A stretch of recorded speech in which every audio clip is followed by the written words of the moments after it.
Science और technology के हवाले से एक ऐसा कंट्री जो आपको ना सिर्फ फ्री पढ़ने का मौका दे तमाम लेवल्स में, अंडरग्रेड में, पोस्ट ग्रेड में, पीएचडी में, आपको स्टाइपेंड पे करे, आपका जो है वो फ्लाइट उसका ख्याल रखे, आपका जो इंश्योरेंस है उसका ख्याल रखे, आपको पोस्ट स्टडी वर्क वीज़ा दे और इतना दे कि आप सोच ना सकते हो, आपको अपने फ्यूचर के जो रेजिडेंसी का पाथ है उसके अंदर आपको अकोमोडेट करे, आपको एक्सेप्शनल जो है टैलेंट के तौर पे उसके लिए आपको भाग भाग के अकोमोडेट करे।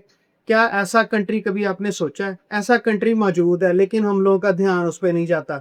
हम जिस वक्त भी सोचते हैं या तो हम अमेरिका के बारे में सोचते हैं, हम यूके के बारे में सोचते हैं, कनाडा ऑस्ट्रेलिया के बारे में सोचते हैं।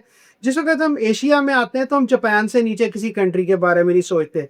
फिर एक जो हमारी क्लास है वो सीधी जो है चाइना पे चली जाती है और दरमियान में बहुत से ऐसे कंट्रीज़ हैं जो आपकी बहुत कदर करते हैं लेकिन आपका ध्यान उन पे नहीं जाता। ऐसा जो कंट्री है वो कोरिया है और कोरिया का इस वक्त एक बहुत पॉपुलर इंस्टीट्यूट है जिसे Korean advance institute of science and technology बोलते हैं, काइस्ट। इसका जो स्कॉलरशिप है ये ऑन है और ये जो स्कॉलरशिप है अभी ऑन हुआ है और इसमें अभी काफ़ी सारा टाइम अवेलेबल है, आप अप्लाई कर सकते हैं फौरी तौर पे। तमाम शोबों को ये अकोमोडेट कर रहा है। मैं आपको वो शोबे बता देता हूँ जिन जिनको ये अकोमोडेट कर रहा है। तो ये जिन शोब इनमें नेचुरल साइंसेज है, लाइफ साइंसेज है, बायो इंजीनियरिंग है, डाइवर्स इंजीनियरिंग है, बिजनेस है, मैनेजमेंट है। कोई शोबा ऐसा नहीं है जिसको ये स्पेयर कर रहा हो कि हमने इसको नहीं लेना। अच्छा, फिर जो और इम्पॉर्टेंट बात है वो क्या है कि जो मैंने आपको बताया कि ये आपको ना सिर्फ फी वेवर दे रहा है बल्कि ये आपको स्टाइपेंड भी दे रहा है। और स्टाइपेंड कितना दे रहा है कि 3.5 से लेके 4 लाख कोरियन वॉन जो है ये काइस जो स्कॉलरशिप है ये अपने विनर्स को, अपने अवॉर्डीज को दे रहा है।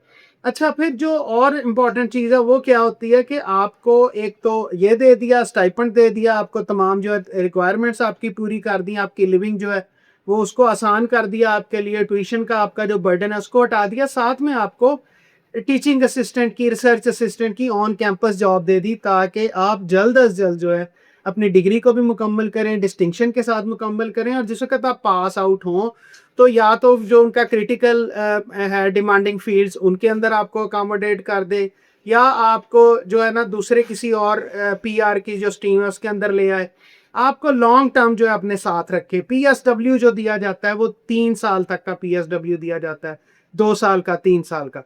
तो इन इन तमाम चीज़ों के होते हुए जो आपकी रिक्वायरमेंट्स हैं वो बड़ी आसान सी रिक्वायरमेंट्स हैं। जैसे आपको जो चाहिए, आपको 2.7 सीजीपीए चाहिए और मैंने पाकिस्तान में ये जो फील्ड्स आपके साथ सारी शेयर की हैं, natural sciences, bio sciences, diverse engineering, ठीक है ना, बिजनेस, उसमें मैंने बच्चों का जो सीजीपीए देखा 3.3, 3.4, 3.5, 3.7 भी देखा, तो 2.7 की रिक्वायरमेंट है।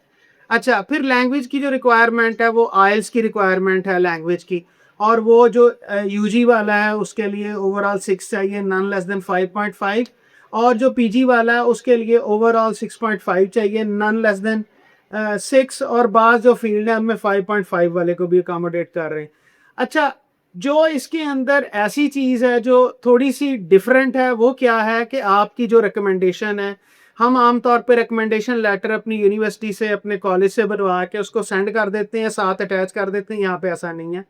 यहाँ पे आपको वो जो फॉर्मेट है वो दिया जाता है, आपको रिकमेंड करने वाला उस फॉर्मेट को फिल करके सेंड करता है।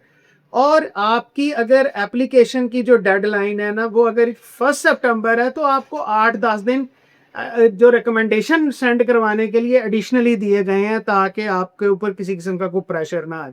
तो इस लिहाज से ना मुझे नहीं लगता कि ये कोई ऐसा चांस है जिसे मिस करना चाहिए। इसमें जिस वक़्त मैं पीआर की चीज़ें देख रहा था तो मुझे बड़ी हैरानगी हुई कि यार इतना अकोमोडेटिंग कंट्री है, यानी जिस फील्ड के अंदर आपको लेके आए हैं उसका आपको जॉब सीकिंग वीज़ा फौरी तौर पे दिया जाता है। उसी के अंदर अगर आप जॉब करना चाहें तो फौरी तौर पे कन्वर्ट कर दिया जाता है। अच्छा, 2 साल से 3 साल का पीएसडब्ल्यू मैंने बताया था आपको, और अगर आप उस क्रिटिकल फील्ड के अंदर मैच कर गए हैं तो आप 10-15 साल, 20 साल भी वहाँ रह सकते हैं। ये एक्सटेंडेबल जो है ना आपको वो दिया जाएगा वीज़ा। अच्छा, इन सारी चीज़ों के होते हुए और जिस तरह की रिक्वायरमेंट है उसके होते हुए इसको इसको फुली एक तो अवेल करना चाहिए, दूसरा इसको अंडररेट नहीं करना चाहिए। ठीक है जी। तो मैं काइस्ट का इसका जो लिंक है वो हम इसके अंदर दे रहे हैं, आप उसको देखें, अप्लाई करें और इसको फुली अवेल करें कि एक बड़ी अच्छी अपॉर्चुनिटी है। Best of luck.